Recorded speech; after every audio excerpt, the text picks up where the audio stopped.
Today's affirmation is I embrace guilt-free rest. I embrace guilt-free rest. Let's repeat that together 3 times. And if you can say it out loud in the space that you're in, please do. If not, you are welcome to repeat silently in your head. Okay. I embrace guilt-free rest. I embrace guilt-free rest. I embrace guilt-free rest. I've got a question for you. Do you know how to rest? I know it seems like a very simple question because, yes, you probably go to bed at night, get up in the daytime, or if you work odd hours, you at some point go to bed. But that's not my question. Do you know how to rest? Now, I don't mean when you stop working on one project and then you go rush off to something else, or you say, you know what, I'm not going to do client work today. Nope, I'm going to go wash the dishes and clean the rest of the house. No, I mean like rest, that true, relaxed, your body's feeling good, and most importantly, you are guilt-free when you do it. Now, it's okay if you don't. I mean, most of us, especially small business owners, do not. Now, here's an example. I have a wonderful blog assistant. She runs her own business. I know I'm one of many clients. And one day she called me to share a couple things. The first one was that she'd just given birth to a beautiful baby girl. And second, she was going to be back to work on Monday. Now, mind you, this was Wednesday. And she said she would be back on Monday.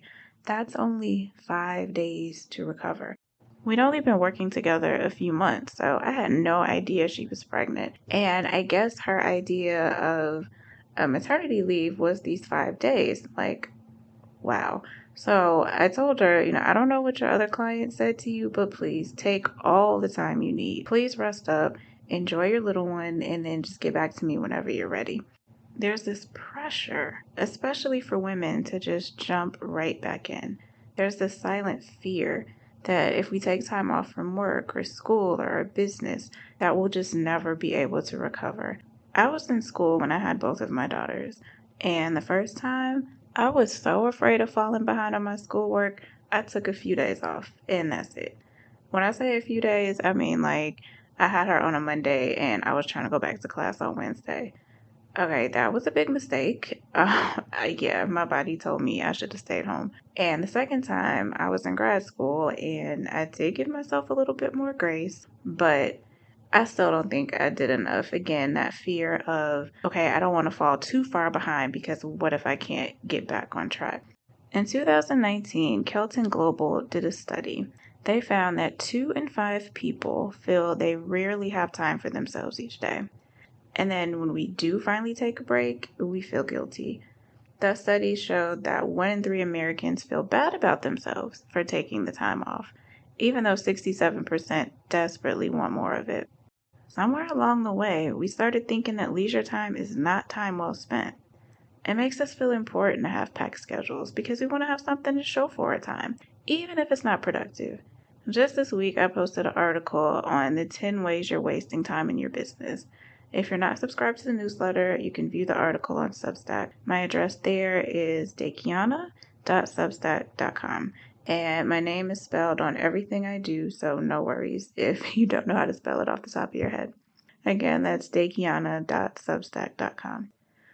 But why do we spend time wasting it? Well, partly because it sounds much more impressive to say, yeah, I spent the last hour responding to emails, posting to social media. I even outlined a new solution for one of my clients, so I deserve this rest. Versus, yeah, I spent the last hour listening to some music and I took a nap. And speaking of naps, we went from mandatory daily naps from birth through preschool to team no sleep as adults. Now, I have some questions. Our culture seems to value productivity so much that we've tied it into our self-worth. When were we first taught that not wanting to do something equals being lazy?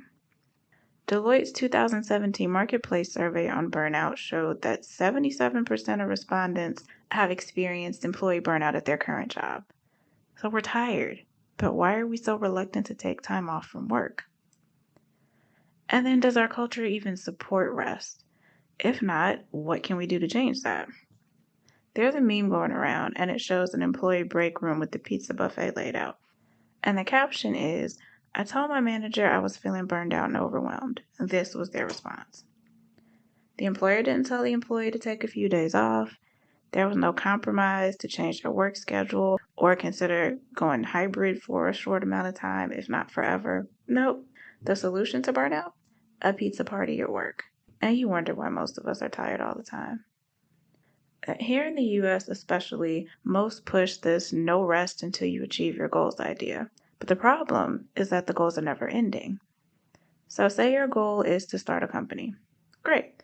But there's no time to celebrate because the next immediate goal is to get the first customer. Oh my goodness, you got your first customer. Yay. No, not yay, but now you got to get more. So how can we build rest into our schedule without feeling like we've lost momentum on achieving these goals that we have? We can start by recognizing that not working and being lazy are two different things. If you think idleness is the same as laziness, it will give you feelings of guilt whenever you stop being active. And that push for productivity shows up so early we probably don't even notice it. And I remember being exhausted as a child.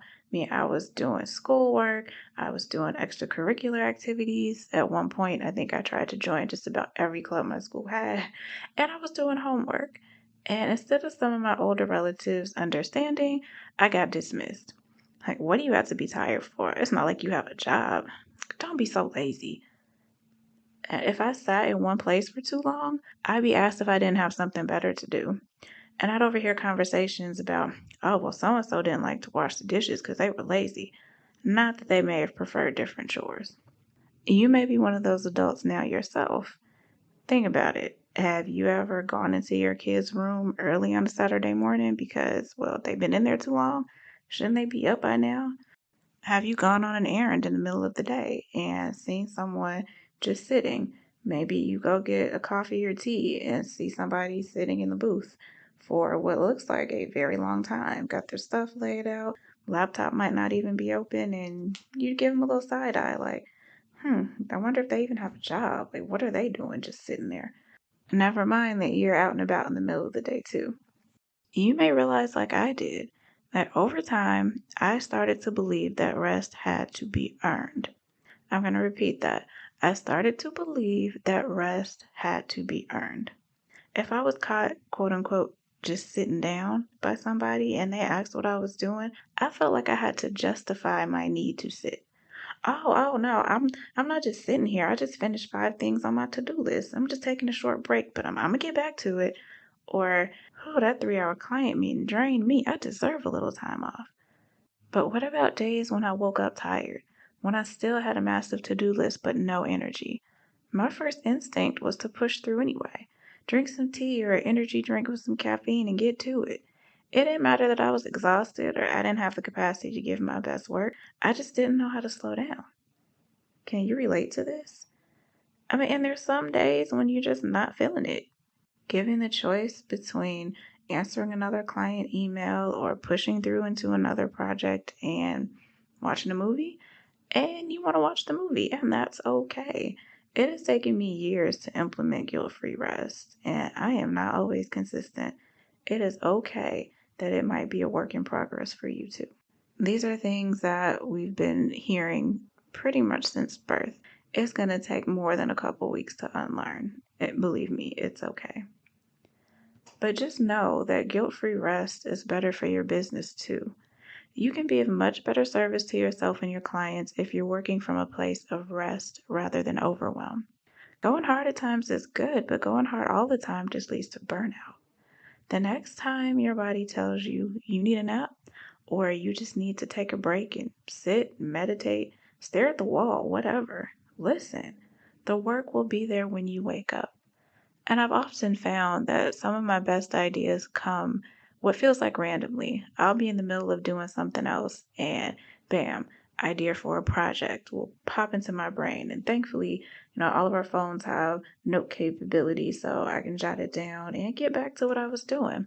But those times where I'm pushing and I'm pushing and I'm pushing and I'm exhausted, mind block, no ideas.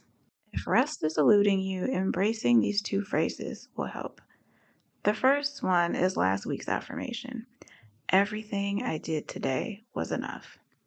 This phrase is freeing, especially for high achievers, because when you're someone who feels like you always have to be on, there's also this sense that you're never doing enough. Sometimes it's from internal pressure, and other times it comes from people who really want you to be doing more for them. Embracing the idea that you have done enough makes space for rest. You can go back to the previous podcast episode to hear more on that one. And the second phrase, one of my greatest acts of faith is standing still. If we believe in divine timing and answered prayers, we don't have to run ourselves ragged. Rest demonstrates faith that God will handle it. If God will bless you with new business and the money that comes from it, why wouldn't He bless you with the time off to enjoy it? This week's activity is to schedule 2 hours to do something that is fun for you. It cannot be work-related, and unless you just really have a passion for housework, it should not include cleaning or organizing either. If you can't block 2 full hours at once, that's fine. Split it up into whatever works best for your schedule. Then come back, let me know what you did and how it felt. I'm hoping this will be the first of many schedule breaks for you. I'll leave you with today's affirmation. I embrace guilt-free rest. Let's repeat that together one more time. I embrace guilt-free rest. Have an amazing rest of your day and hopefully a restful one.